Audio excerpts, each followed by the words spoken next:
Welcome to Facing the Nation for April 19, 2024.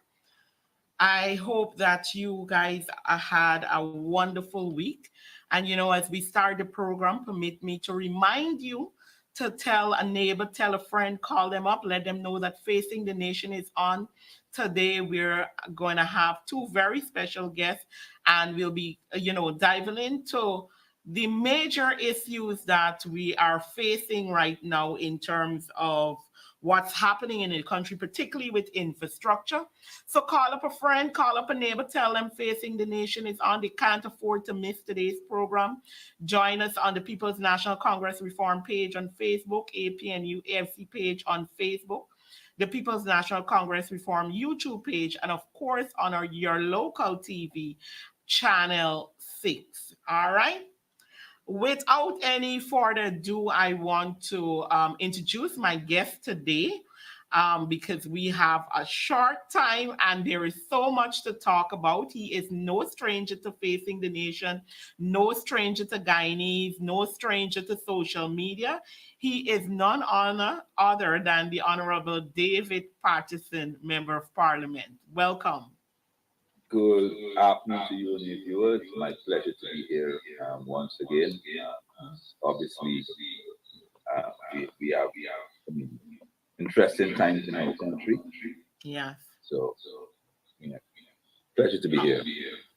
All right. So I know we don't have a lot of time with you today because you have other engagements.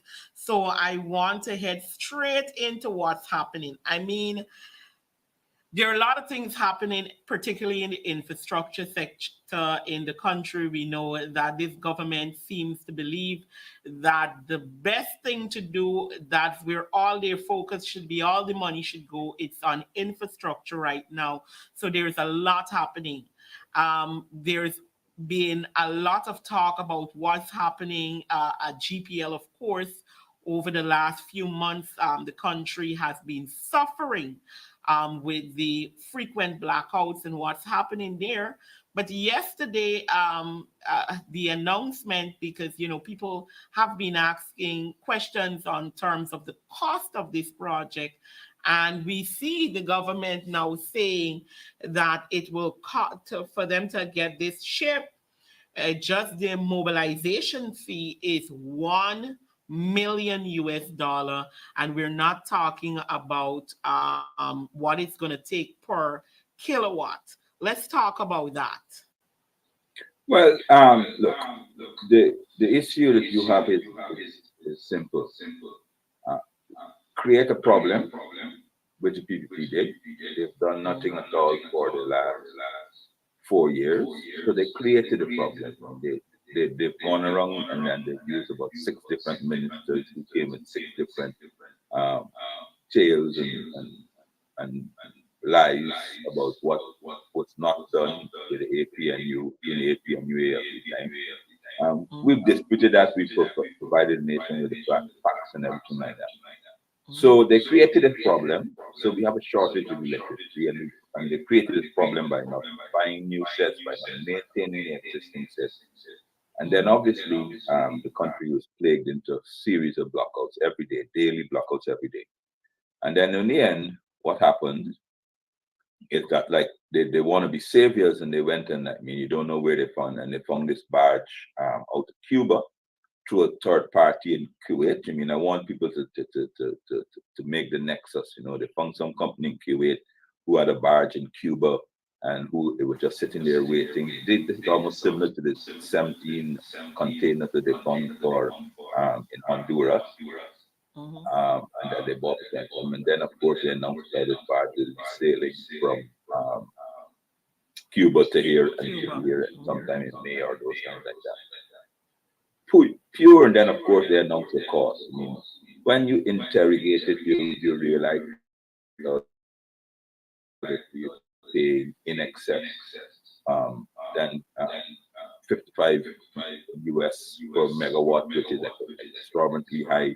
You don't know the deals with this thing here, so the price they announce to the public is what they're paying just for the ship to come and the operation means. You know, we have to supply the fuel, all just short-sighted, all the short-sighted plan. Mm-hmm. You know, I mean, obviously, this is one of those, in my opinion, one of those suit-type deals.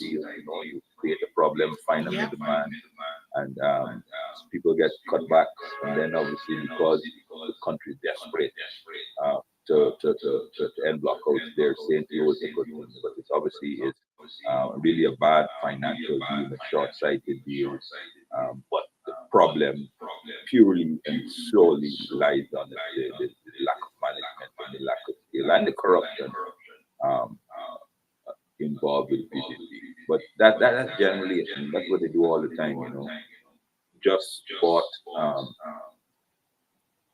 27 containers from Honduras for $30 million. They can't even install them and have them working. They've been here almost 6 months already. They can't even install them. So I'm not no Yeah. faith that that this what they claim that how this ship was here and started to produce power from May. They haven't even told you how much what we have to do to connect to the power. Yeah. But it's typical PPP. You know, you're providing, and most Guyanese are now beginning to believe that this may be something planned. When we also look at the where the company is coming from, we know there have been quite a few deals now with Qatar. We have that ongoing issue between the government and City Hall in regards to the Thomas land property. And who is to say that this is not some form of compensation, because that project may more than likely be stalled? And I mean, rightfully so, these are things that we have to be looking at, you know. This is not mean you mentioned CPR, but this goes further back. I want your viewers to recall that in 2020, a sheik from one of these Middle Eastern countries came here to look at land and agriculture and those things like True. that, and left with a $22 million contract to supply Sputnik. And when we did Mm-hmm. investigations, it was twice the price of what anybody else in the world was paying for the Sputnik vaccines for COVID. Then you had an announcement with on a deal for electronic ID card, which is sometime last year, which actually rolled out for 4 million US dollars from that. The same Middle Eastern period. Then you had another announcement that how they're going to do the plans, building plans and building applications from another Middle Eastern person. No tender, no nothing. That was No, 34 nothing. million US dollars. Now you have this one here now, which will end up probably costing us over 250 million US dollars in the over the 2 year period. You know what I mean? So that is the modus operandi. You know what I mean? How these guys out in the far out of Kuwait and Qatar, the Middle East, hear about these projects, how they get in contact with our people, how they negotiate that all the secrets. And then, of course, now, I mean, the one you mentioned is the hotel. They Yeah. sold prime properties, 14 acres of prime riverside property for Mm-hmm. $2 billion. I mean, that's unheard of. You know, no one else, no Guyanese has the opportunity. But that is what this government does. I mean, creates emergencies and then find these persons from so-called higher developing countries and yeah, who come in like knights in shining armor, Correct. exorbitant costs, but because we are suffering, because from their mismanagement, people don't comment on it. You know, what I mean, I mean, the private sector hasn't said a word. Mm-hmm. mean, had it been under the APNUF, and I as Minister of Public Infrastructure at the time, and I thought you required to articles about last time required also, and you'd have seen the private sector would have got up and asked for due diligence, how you know about this, etc. But there, I mean, all the guardians of democracy, those persons like that, they just absolutely totally silent. You can remember. I want your viewers to remember so that there was a contract by for parking meters. They didn't agree with it, the private sector, the private union, and rightly so, Yes. wrongly so. I mean, I'm not going to talk about the merits of it. Every single Thursday there was a movement against parking meters because they said so Yes. the contract lacked transparency. I just called five Mm-hmm. contracts, which is like should be what like almost 2.5 times the value of that parking meter, and you have not seen a And nothing single happening. protest, not a single letter, not Mm-hmm. even on social media. So Mm-hmm. people have to understand what's really going on here. Yeah, and I've also noted, and I think you would have made some comments in this regard. I mean, we're not just looking at places like Qatar and these other deals. There is now, we saw, I think it was a day ago or 2 days ago, the government announcing that they will have been approaching China in regards to building a bridge at the quarantine area. What are your thoughts on that? Well, that's another one of those things. You know, what I mean, of course, a bridge linking Guyana and Suriname is always is always welcome. But what is not welcome is how they go about it. Doing it. They initially, when they came in, said it's a joint project between between Guyana and Suriname. Great. So therefore, obviously, the Guyanese would think that Guyana would they have, Suriname would they have. You heard last week that they're approaching China to get funding. I mean, their greatest partners are China and these Middle Eastern countries. You know what I mean? Mm-hmm. And I want your viewers to know that we as the APN Union, we never took any contracts for any money from China and those things like that. When they established back because we could never be caught up in any sort of Sugate issue.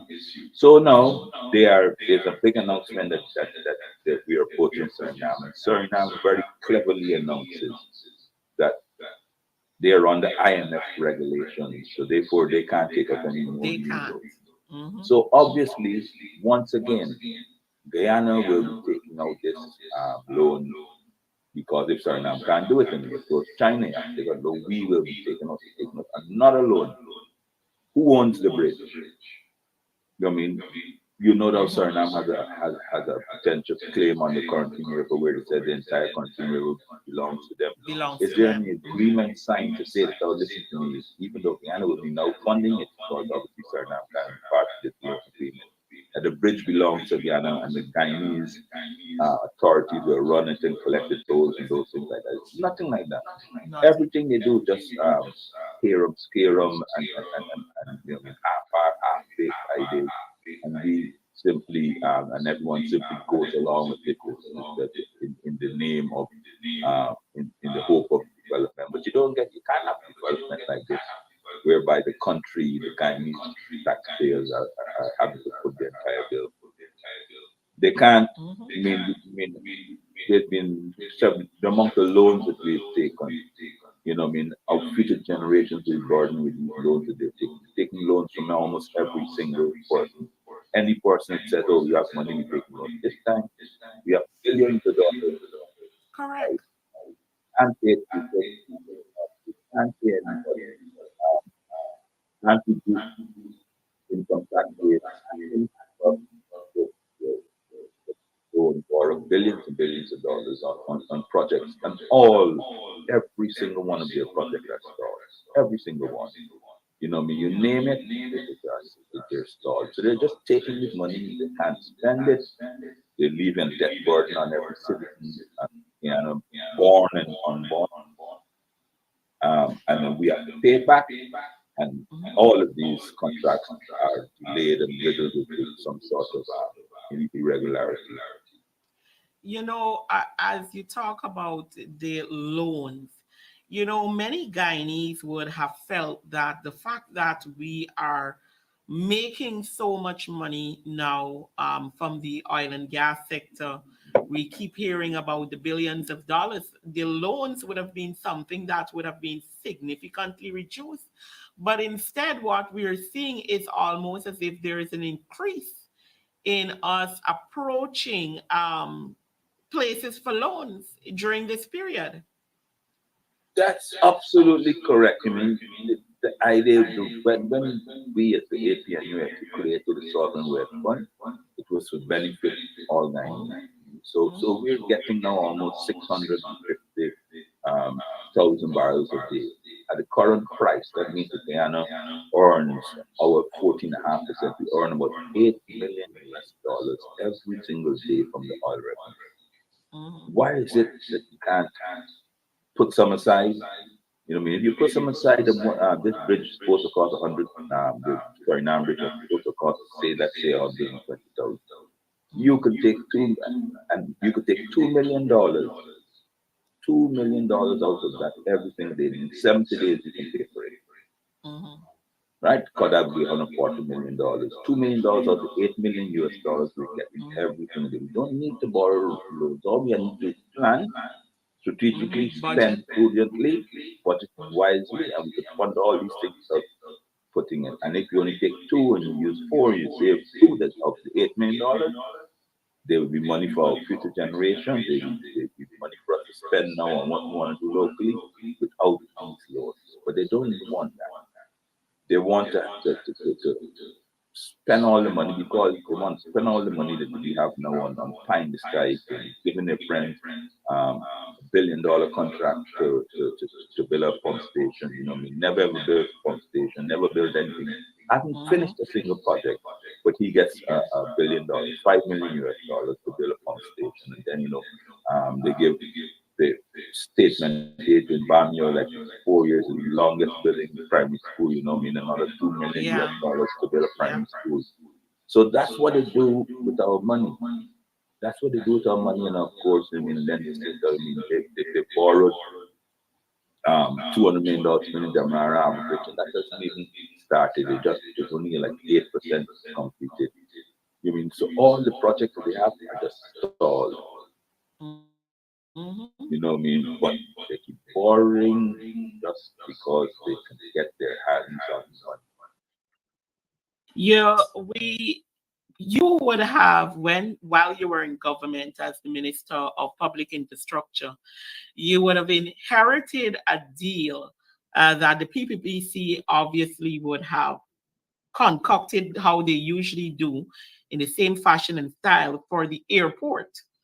And when you got into that position, it took, I know, a lot of work on your end and generally the government end to have much of that work still done and got the airport, to a reasonable state. We're here, the PPP is back in power. There's lots of things happening again with that airport contract. And we're hearing about delays again. We're hearing about this again. How do you feel about that? Well, that's exactly what they do. They create this mess.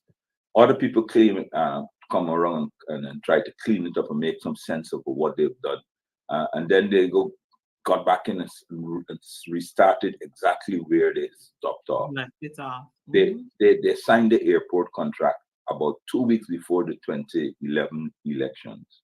One of the Mm-hmm. last acts that Jack Dale did as president of this country. $150 million.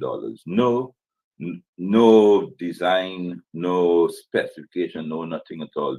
It took them 3 years, three Mm-hmm. years to start even working on it. And when they started, they realized how they made some fundamental errors that they wanted to extend the airport, but where they said they were going to do it was swamp. We Mm-hmm. 2015 fix all of that. I mean, obviously it was a fixed contract of $150 million. So therefore, in fixing the runway to what it is now and what we left there, the second longest runway in CARICOM, we had to make some adjustments. So therefore, we built a new terminal building. We installed 4 air bridges. They have come back in, and they have spent no more than equal amount of almost 100 million US dollars, and nothing. They've done nothing. Mm-hmm. And they continue spending it unchecked.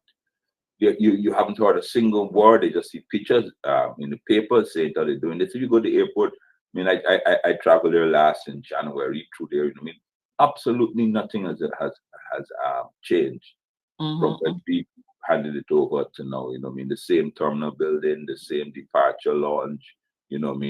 Exact same things. They said they put in 2 air bridges. Fair enough, but 2 air bridges only are 400,000 US. We put in 4. Um, Mm-hmm. Absolutely nothing. But they've spent about almost 60 to $100 million in additional money.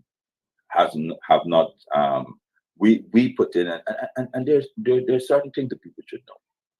In 2019, we signed a contract with an international firm, I think it's Canadian Bank, to put in 10 e-kiosks, which is like the electronic. When you travel to the States, Jamaica, England, the developed world, you stick your passport in an e-kiosk and you're Yeah. checked in automatically. We paid the deposit, 25% deposit for these things, 10 of them, so that when Guyanese, returning Guyanese, particular, with personal Guyanese passport, all you have to do is, the NDIA ran the data cables, everything was there. We're just waiting on the e-kiosks to come, and COVID stopped the, of course, delayed that. Everything was set. So therefore, when Guyanese come back, return personal Guyanese passport, all they would have to do is scan this passport, push it in the passport, gives you a printout, so you don't have that long queue that you have as a returning Guyanese to come back here. They cancel that. Mm-hmm. Cancelled it. I don't know what they did, if they were given a refund or whatever. They cancel that whole and has not done another alternative. Mm-hmm. So had we carried through with that, we would have such a modern airport whereby person just come, Guyanese comes, swipe their passport in the e-kiosk, tapped, and we worked out it would take you 30 to 60 seconds, less than a minute to complete your check-in for immigration and be out of the airport. Right now, you have to get there and queue up just because they refuse to allow any project that we did, even despite how progressive it is. Mm-hmm. I know we're sharply approaching or we're just about a minute off of the time that you Yeah, need to sorry about leave. that. Yeah. I understand. I totally understand. I just want to have a quick comment on, with you were there as well. You did lots of work on the roads. We saw better roads. We saw longer lasting roads during this period. I am watching currently there are all these projects that are happening. They're literally smalling in, minimizing the drain sizes around the town. And the rain has not started yet. We are now heading into the rainy season. We had some good rain this morning. And as I went down home stretch where one of those projects is happening, I'm already seeing a lot of water on the lodged at the side of the road. I mean, how are we going to move forward with this? Well, once again, our record stands for itself. But soon as we got in 2015, we had a major flood, a major rainfall, and the city flood. And we dedicated the time to reopening. By when we got in there, there are 13 sluices, only 7 were working. We got all 13 back. They were pumps. We got them all working. We all the interior, the main canals, we cleared of debris, encumbrances. So the city Mhm. was draining within 24 hours. You could the whole city would be. They are now coming and reducing. I saw Mr. Tony Veer wrote a good letter, which explains it in layman's terms. They're reducing our drainage capacity, our outlets drainage capacity by at least 40 to 50%. Yeah. All in what without any idea, without any studies, without any things like that. And what will happen now is that we will have severe flooding. And half of these projects they even started. They started reducing them. They haven't even finished them. 2 years, Mm. 4 years running. You know, I mean, look at Dennis Street. You Yeah. look at all these places. I mean, Fort Foot Canal and those things. They're all still on the water. The rains are coming now. But once again, I want to leave you with this. Mm-hmm. Just like GPL, they create a problem. So the rainy season will come and we will have flooding, ladies and gentlemen. We will have flooding, and this is predictable. And what they will do, they will find somebody in some far off country, and they'll set out emergency pumps, the emergency pumps to drain the problem they create. That you mean that's like thiefology 101. Create a problem, let the people suffer, let the people be desperate for solution. Then you come to a solution, and people are because they're so desperate, we're so desperate because we're underwater all the time. We don't Mm-hmm. question the cause. So Correct. they reduce all our drains 50 to 100%. We will get flooding, and they will say, "Oh, listen to me, ladies and gentlemen. Here's what the government of your government will do. We found some place. It wouldn't be Honduras, it won't be Cuba. It'll probably be Afghanistan, Uzbekistan, or someplace like that. We found 40 pumps ready to be deployed, and they'll be deployed in Guyana within the next 6 weeks to ease the flooding. And people will say, "Oh, well, yes, the government doing," but they created a problem so that Correct. they can do what they want to do to solve it. And I guarantee you, mark it that like just like I predicted that's what they're gonna do with a barge, and they're gonna find an emergency and they can do that. I'm Mm-hmm. predicting that's what's gonna happen now with the drainage system. Emergency thing, and they blame the APNU. They say that they'll say, Mm-hmm. "Oh, we didn't do this, we didn't do that." But the proof of the pie is in the eating. Correct. Persons know how we had the system. They can recall it not so long ago. It may seem long ago to them because they haven't flooded for a while, but Mm-hmm. that literally is the truth of what it is. They're creating problems and finding solutions that benefit them, their friends, family, and their favorites. Different. Raiding the corporate. That's exactly what they're doing. Mm-hmm. I want to thank you so much because I know your time is up. You have AFC will be having their press Press conference conference. in a Right. minute or so. So I want to thank you for joining. And I do hope to have you back here soon so we can interrogate some other issues. Anytime, my dear. Anytime. And good afternoon to your viewers. You could join us on the AFC website. All Thank right. you very Thank much. you so much. All right, viewers. So you were listening to former Minister of Public Infrastructure, Mr. David Patterson, as we talked about some of those issues. And I want to stay on the same conversation that we would have left off, and we'll continue to talk about infrastructural work. But my next guest today is none other than Mr. Sherwin Holder, chairman of the People's National Congress Reform, and he is the shadow minister of natural resources, member of parliament. Welcome, Mr. Holder. Hi, thanks And for now, having me, Shanika. yes, now I'm hearing you. Yes, it is my privilege to have you on the program.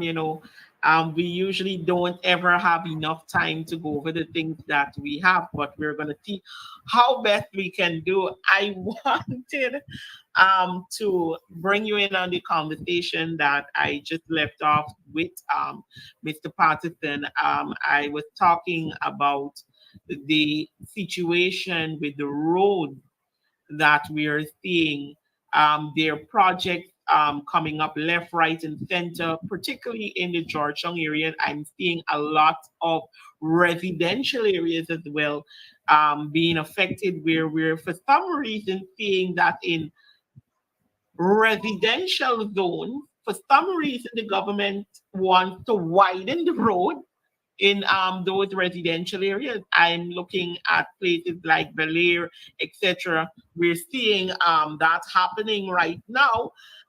You see home stretch as well. There is a widening project going there. The largest drain, which is on the side with, I believe, Kanu, etc. We see them filling that big drain.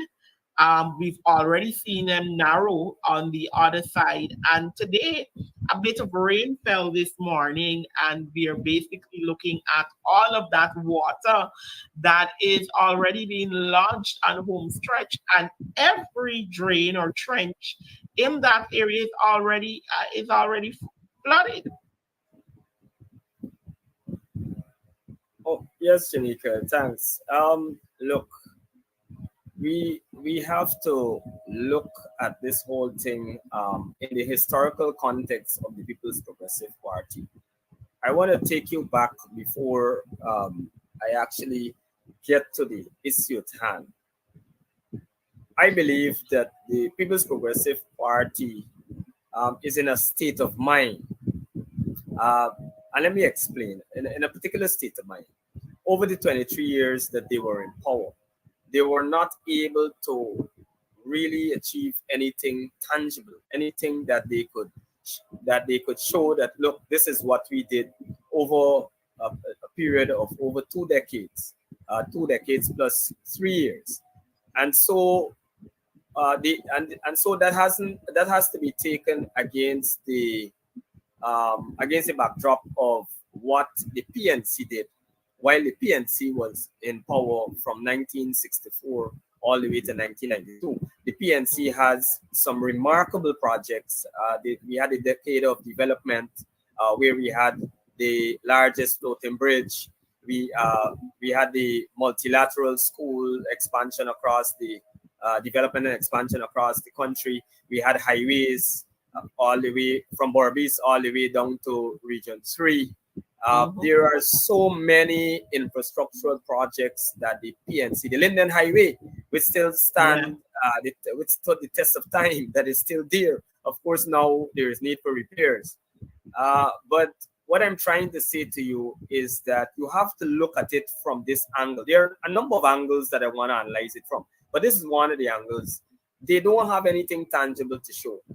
And so, given the fact that they now have this oil money, this oil wealth, they have loaded the budget with it. The budget mainly is an infrastructural budget.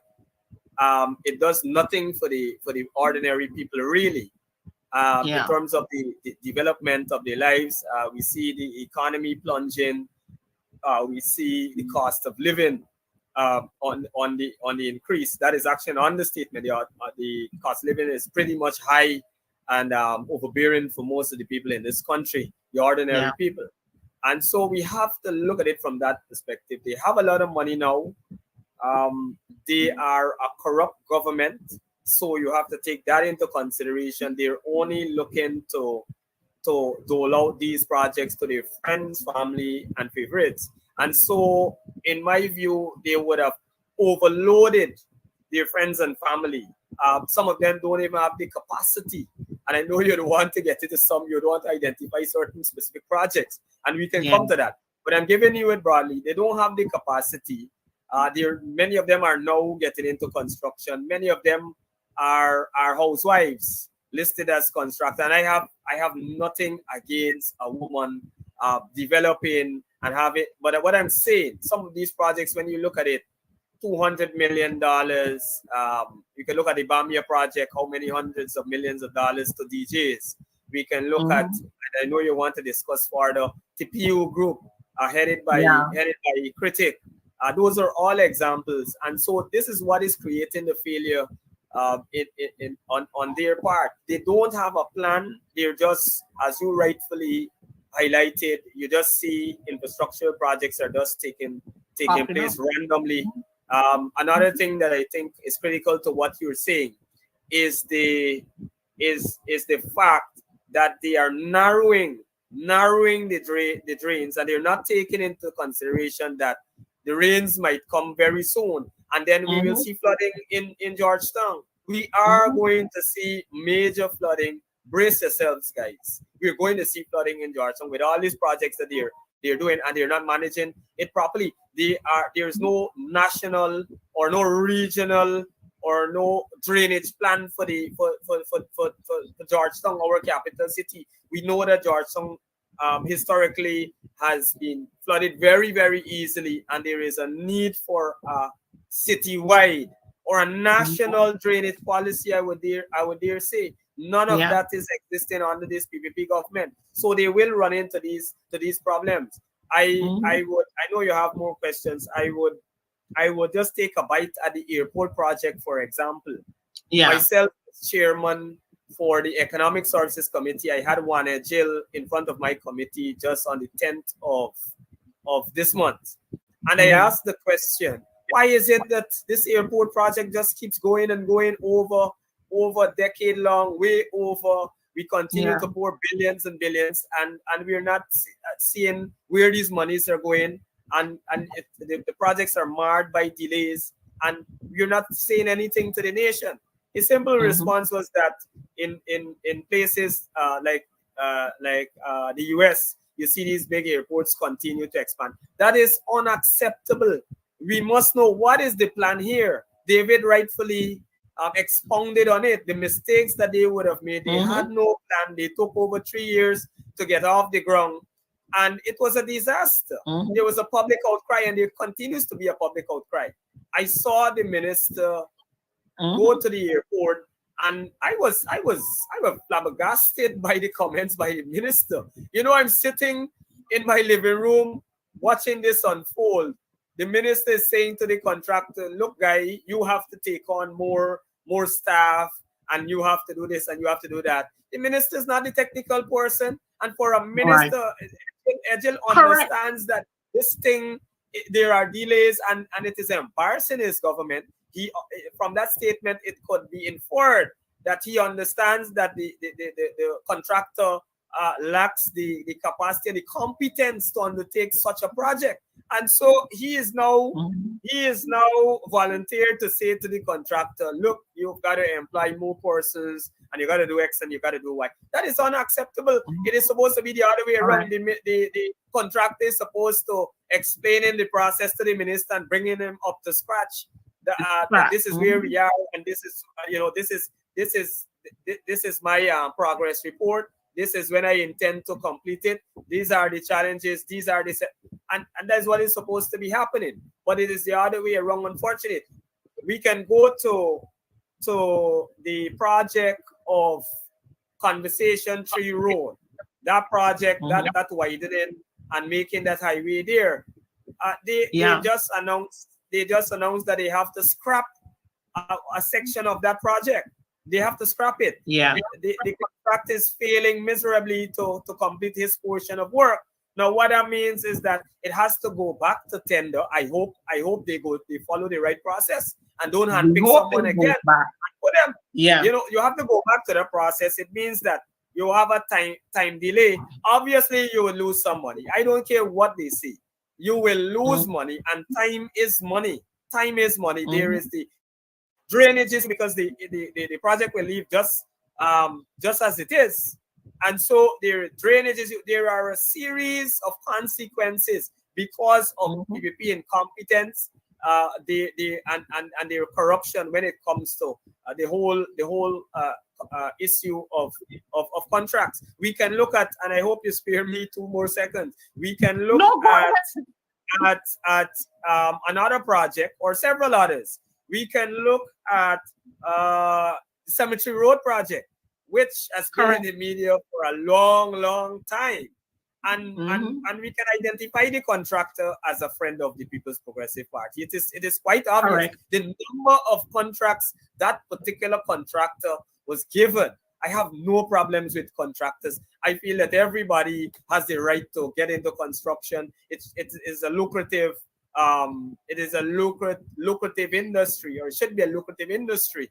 But you gotta look at people's competence. Maybe they could Mhm. handle one contract. Maybe they could handle a contract that is of a lower value. You can't load Yeah. them up with hundreds of millions of dollars expecting kickbacks, and then believe that these works will be done to the right specification, and done in a particular time according to the Yeah. contractual arrangement. And that is what is happening there. We see all sorts Mhm. of ridiculous excuses. We saw that the zombies, the corpses, whatever, were interfering. Mhm. All sorts of nonsense. coming from the The bishop. minister, He's supposed to be and a he man of went into God. He's parliament supposed to, and said that. he said that in parliament. And Mhm. it is shameless, it is ridiculous. It shows the level that they will go to defend their contractor cronies. I asked him that question, The records of the Economic Services Committee of the 10th of April will show that I, Shurwayne Holder, as chairman, asked that question. And what he gave some explanation, tried to water it down, but he said, we can't take it away from him because the same things that I said with the previous contract, the conversation tree, there will be serious consequences, time delays, etc. I But raised he also. continuously, I just want to make the point, he continuously goes to those very sites and in front of the media say, I will end the contract. Yes, he says one thing. That is a classic PPP government. They say one thing and they do something else. It's just like when they said they want clean voters list and biometrics. They say it in opposition, and when they come back to the big government, they do something else. Nothing. It's the same thing with the oil contract. It's the same thing with the judicial, the constitutional reform committee. So many instances. I raised the issue of South Aubrey Barker Road, that main road in South, but that divides South and North from Bell. It's the same old story. You go there, you have a look at it. They are barely complete. They have completed maybe 1/10, if so much, of that project. They have completed maybe 1/10 of the project. You know how many months? We can go back to see when that contract was signed. You would be surprised. You'd be surprised. The PPP government are not managing. They've shown that they don't have the capacity, the competence to manage such huge influx of revenues. And all they are focused on, they don't have a plan, and all they are focusing is on doling out these contracts to cronies. So obviously they can have kickbacks for their own gains. That Aubrey Barker Road contract that you just mentioned, it will be a serious test in the city, particularly when this May-June rain comes, because that is also one of the projects where we already know that area has a major issue with drainage, and it has been so for decades. We saw during the coalition time, I can't necessarily attest for what would have lessened something that we saw in that area during the time, maybe outside of all the cleaning that took place in those areas. But we did see a reduction in the flooding in that area. Now, that took a lot of cleaning of the big drains that were there. And on that road, you have one of those major drainage points that were there. And basically, with this project, we have seen most of that drain disappear. I am extremely worried about what will happen in that community with the project. It doesn't even seem halfway through, and the fact that many of the areas have already been closed. And what will happen? Shanika, that is what we've been saying all along, and we keep banging it. These people don't have a clue. They don't have a plan. They do not have a plan.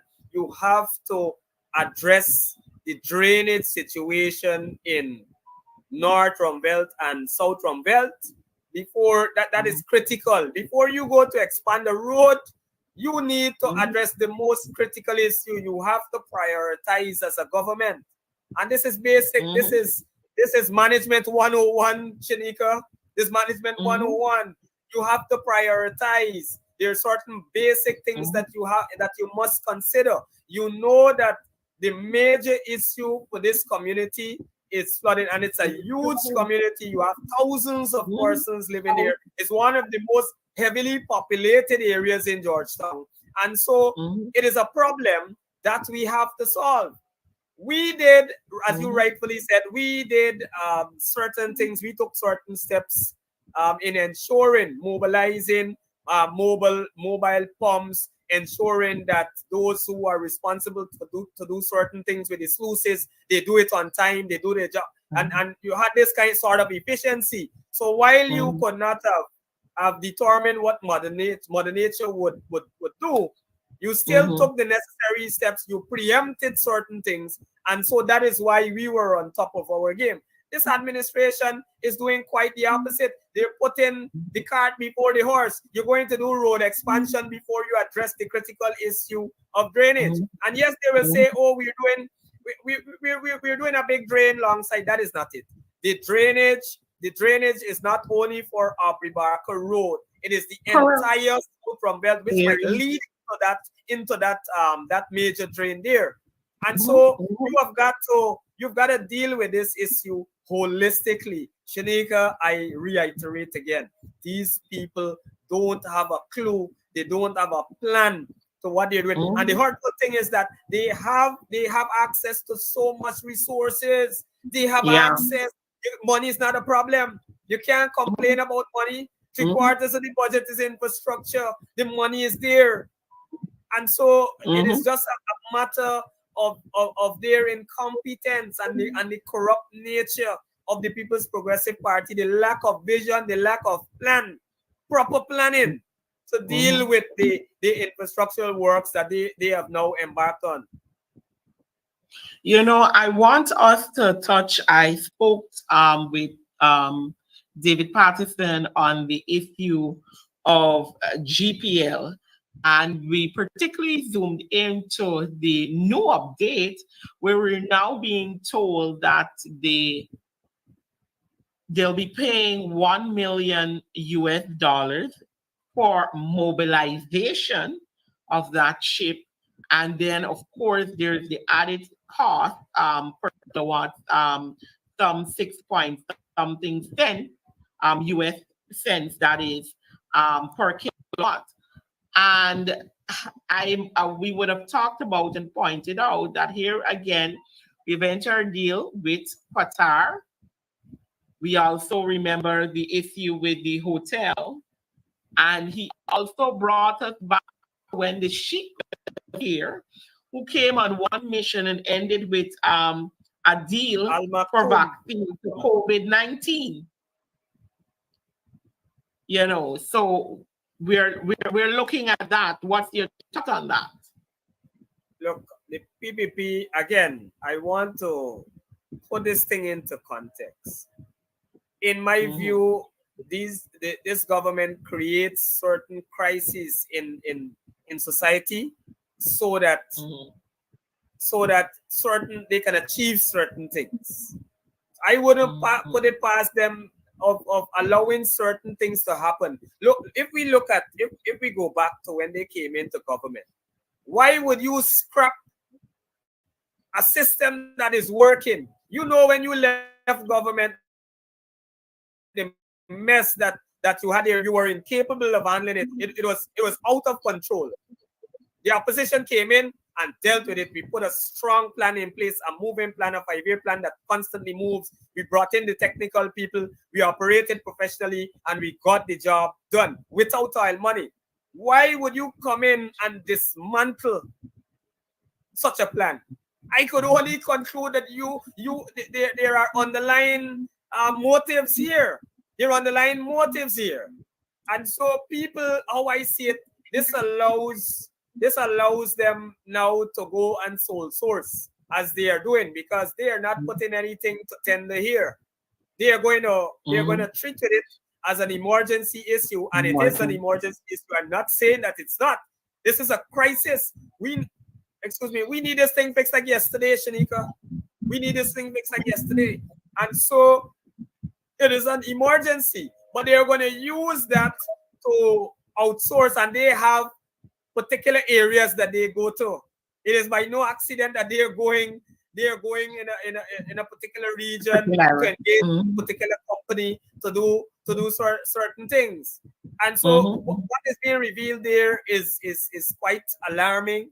$1 million just to mobilize the ship, and you know there are so many questions. I am told that we have to pay for the fuel There's all sorts of arrangements here that is questionable. How feasible is this for the country? Are we going to waste money? I understand that we need to fix this problem. But do you know how many proper generators we could have gotten with this deal and have a permanent fix? Rather than this is a 2 years arrangement, you know. And so that money that million US that is gone. That's an expense that's just gone. That's gone with the wind.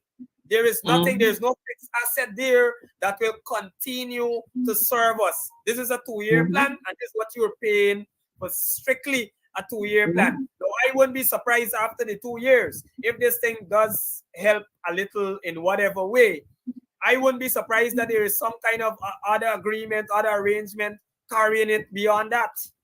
You know, how there are questions in terms of the megawatts and that it will produce. I see they're saying something about $6, but we have to analyze it. But on the face of it, there are lots of questions here, and I will see it as it is. They have, as I said on the press conference, they have a way of sole sourcing. They have a way of trying to get these outsiders to produce the power, and then you have behind the scenes all sorts of deals could be cut from it. Here in Essequibo, you have 8 containerized sets, 1 meg containerized sets that they are using. I'm certain that thing has cost the taxpayers over $1 billion over the last 3 years, while you have 3 prime generator sets, prime engines, slow moving generator sets that are ideal for the kind of purpose, the kind of generation that you want. You use those prime sets as backup sets, those 1 meg fast rev sets. You use those 1800 revs per minute sets. You use them as backup sets because you have to service them very, very, very, very quickly. You have a lot of moving parts. You have to service them every 250 hours as minimum. That will incur a significant cost in terms of maintenance. I'm getting into the technical issues now of this. So there are disadvantages to that. And that is the route that they're going. So there's no doubt to me that it goes back. If they had worked with our plan, there was no need to get involved into some ship, some barge coming to give us power and us having to spend hundreds of millions of dollars, provide the fuel and do all sorts of things just to try to stabilize the power in Georgetown. I heard the president now talking this trash, and Barajagdi as well, that is APNU for. They find another excuse now, other than saying that they don't have the technical people and they gotta bring. And let me get into this first. The technical people, the issue of technical people. They fired them. What happened on that? We used the same system. We had no money as they have now. The same transmission lines, we use the same system, the same people, and we garnered better results. They are now going to Cuba. When you look at Cuba, if you take a look at Cuba had a lot of power problems, Shanika. Cuba had a lot of power problems. So I'm questioning the logic in bringing technical people, saying that you need to bring technical people from Cuba, who obviously can't solve their own power problems there, but you're bringing them in Guyana here to solve. They have to get a ship. Here. Then we go to the issue of Amelia Falls. The next excuse, Amelia Falls. Yeah. We all know what transpired with Amelia Falls. I have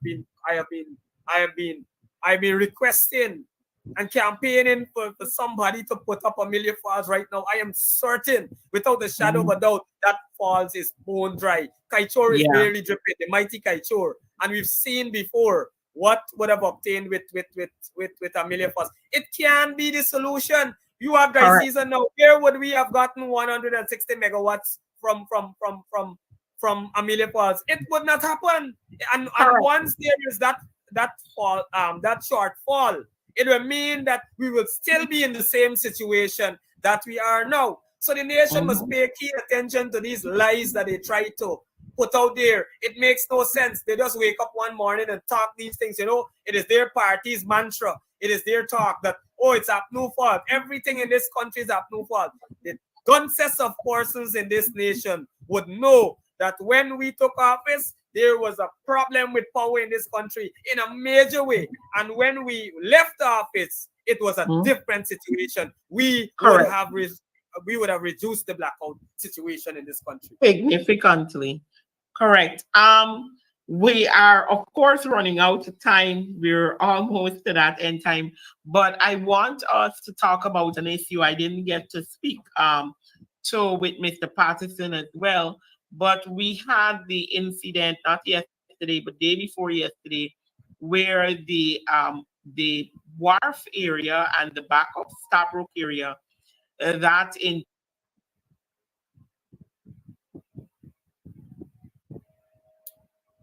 folks, it seems as though our host would have lost connection.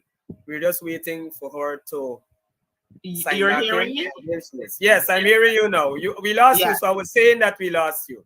Go ahead. Okay. I'm saying that we know in we're talking about the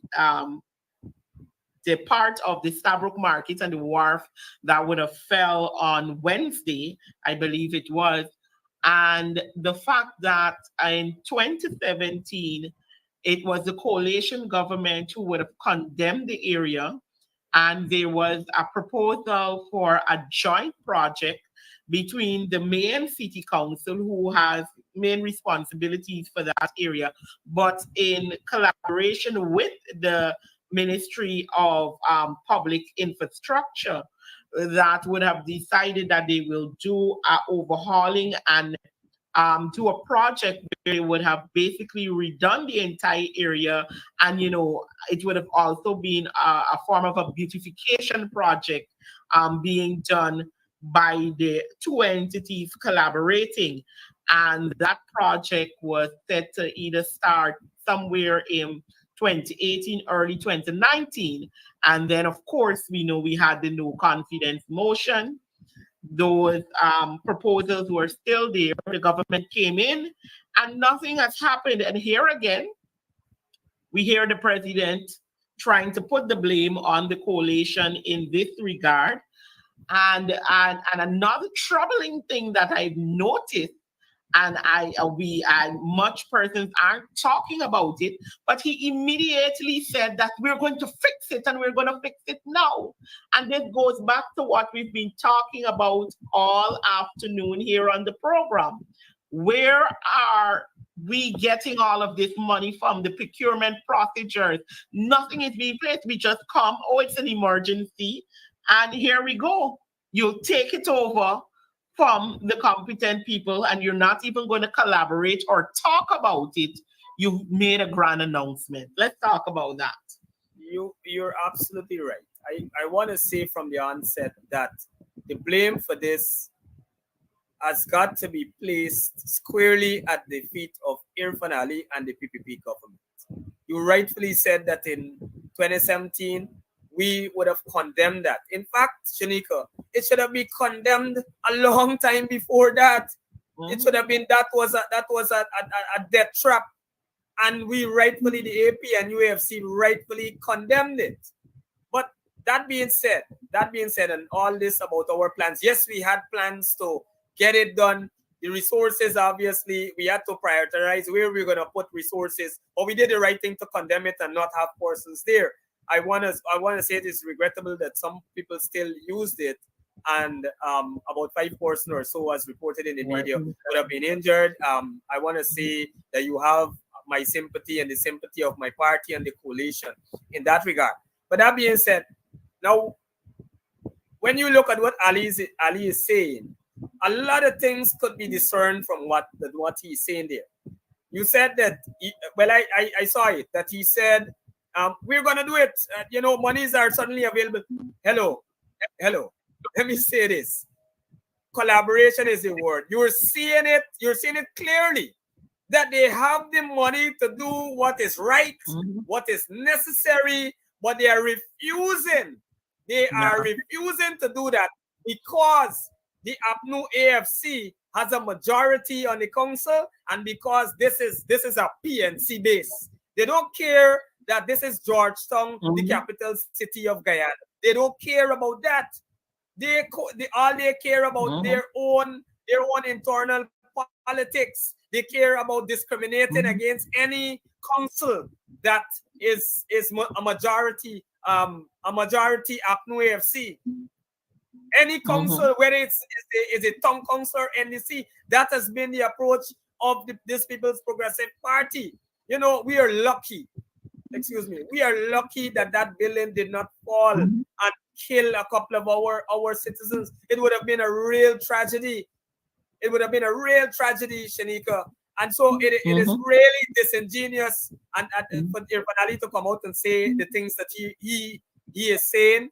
It shows that it highlights the point that we've been making all the time. They do not want to collaborate with the city council. They have no interest in the well-being of the people of Georgetown, and that is why you're having these strategies. It also demonstrates once again their incompetence and where their interest, where their major focus is.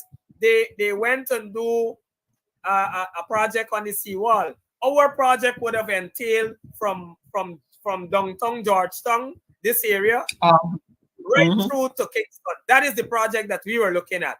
They went and they copied portions of it, and they did something at the bandstand area. They did something there recently, and mind you, these people were criticizing these kinds of projects. They were telling people that you can't eat road and you can't eat parks and you can't eat these kind of projects. But they went and they copied it. But the problem is that they don't know how to prioritize. You got to set your priorities straight. You got to fix that debt trap that is there. That is the important thing. And that serves not as a place to go and lime. This is income we're talking about. This is income for the livelihood of those vendors, those poor vendors out there. They will have a place where they can put their produce out, and people can buy from them, and they can and it can sustain them. It can sustain their livelihoods. This is what we're talking about here. So the priority would have been for APNU. The priority would have been to fix that area. We've already begun the process. We began the process of fixing some of these structures, like the kitty market. We did it. That very market right there next door, structure next door, Stabrook, right there. We fixed it.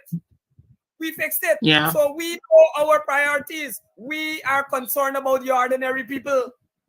We don't operate like the People's Progressive Party. When we were in government, we cooperated with every single NDC and towns, and they've always historically, because of the spread of the population and the historic voting patterns, they pick up more NDCs than us. That's a known fact historically.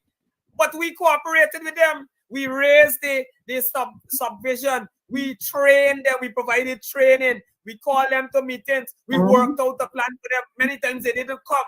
They didn't come. Barjagdio and the PPP told them not to come, not to cooperate with the AP and UAFC. But we still forged ahead in the interest of this country, in the interest of unifying, in the interest of taking care of all Guyanese, regardless of race, regardless of which political party you vote for. And that is how we operate all the time. And that is how we will continue to operate when we get government next year. Thank you. As we're out of time, we have to do this more often, but we're out of time I agree. right now. You bring out the best in me, Shanika. Yes, we'll definitely be having you here more often. I want us to close up, we know that elections are on its way. We see that the PPP is campaigning. They're in campaign mode. We don't know when they'll necessarily call that election. And we know the coalition has a lot of plans heading in. And, as we wrap up, I want to give you the opportunity to highlight some of the things, we would have highlighted a lot of things that the PPP has continuously done wrong, the things that people are feeling at home so they know what is happening, but we also want them to hear, what are some of our plans heading into government after the next election as we close the program. Thank you, Shanika. Shanika, we are cognizant of the fact that the ordinary Guyanese is hurting. The ordinary Guyanese is struggling. We're very cognizant of that fact. We are cognizant of the fact that the PPP is or has been mismanaging practically every sector in this country. They've mismanaged the economy, they've mismanaged public infrastructure, they've mismanaged the police. They are failing to deliver the kind of resources from the oil industry to the people. Resources are not meeting the people. And so I want to say to the public that our focus, first and foremost, will be our people-centered development approach. It is an approach which says that all of our people must benefit from the resources of this country, including the resources coming from oil, and they must be able to live a comfortable life. And that is what we want to deliver broadly. We're also saying that people at the bottom must rise. The people at the bottom, because as a nation, if we still continue to have people struggling to find a basic meal when the day come, poor people, if we still have poverty in this country, then we would not have achieved the kind of status that we're claiming as the fastest growing economy and that sort of thing. So we want to elevate the people that are at the bottom so that we can level the playing field. We can bring them up to the level of others, and all of us can live a comfortable life. Some of the things that we want to do immediately is to provide a livable wage. We believe that this is critical to the development of the majority of Guyanese people. We want to see our public servants earning more, or hardworking public servants earning more. We want to see our military, all of them within the public service. We want to see them having better earnings, and even in the private sector. We want to provide for our young people. We want to provide proper scholarships for them. We want to provide free university. We want to free up UG. I saw the president talking about persons going to UG should be able to work and contribute to the workforce, and the fall short, the shortfalls there. We have a different approach to that. We want to have free university and to provide stipends for them. Stipends while they're going to university so that they can take care of their expenses. We will have a comprehensive agriculture program. Agriculture is one of the keys to reducing the cost of living. You must have more food and food in abundance on the market so that you can reduce that food cost, that heavy food cost, and the cost of living that we have. We want to focus on expanding agriculture to regions 1, regions 7, 9, and 10. Those areas we want to focus on to have much produce coming out from there. We want to have a professional police force.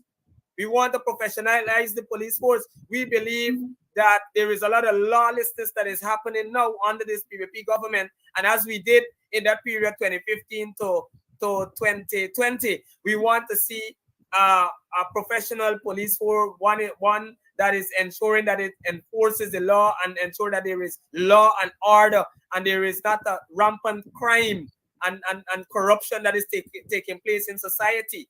We want to deal with the whole issue of corruption within our society. We believe that corruption will cost us. It costs us a lot of money, and so you don't get value for your money. You don't get. We see the breakdown in all these projects that should be benefiting people.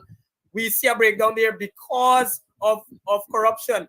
We want to ensure that we give grants to people. This is critical. We want to give proper grants to farmers.